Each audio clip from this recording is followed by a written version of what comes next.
For today's breakfast, ramen ako ngayon guys. Ayan, nag-ramen ako kasi nga medyo masama yung pakiramdam ko. Medyo paus ako, so ayan, magra-ramen ako today. So ayan na nga, magra-ramen ako today. Mainit po siya. Ang sabi kasi, pwede daw, mas maganda daw kainin pag mainit para lalabas yung pawis mo. So, ayan, ako na nagtimpla nito.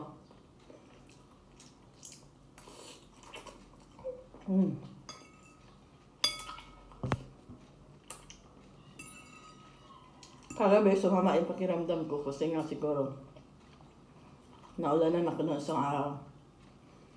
So, kain tayo. Ano breakfast nyo? Masarap siya.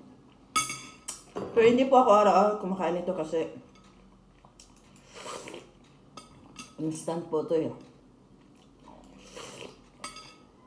Ngayon lang to kasi medyo not feeling well kagabi. So that's why pag sobra ka, medyo marami yung trabaho, dapat pala talaga kung ang schedule mo dapat isang trabaho lang ang gagawin mo ngayon. Sa sunod naman yung iba, hindi yung lahatin mo, trabahuin mo ngayon. Hindi pala pwede yun. Kasi, tulad yan, maglaba ka ngayon. Tapos mag-general cleaning ka naman. Diba? So, dapat ngayon maglaba ka muna.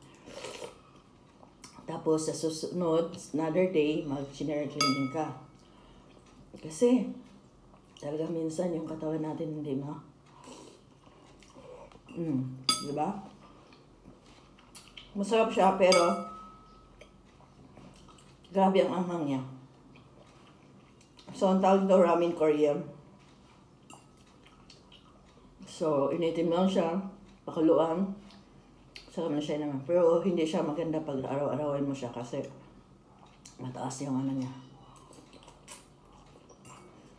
So, kinain ko lang to dahil parang pawisan tayo. That's it. Bye-bye.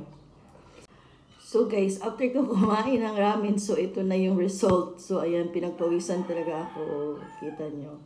So, hindi pwede namang hindi araw-arawin, pero masarap din pala sa pakiramdam. Kasi maganda siya kasi maanghang siya. So that's it. Bye-bye.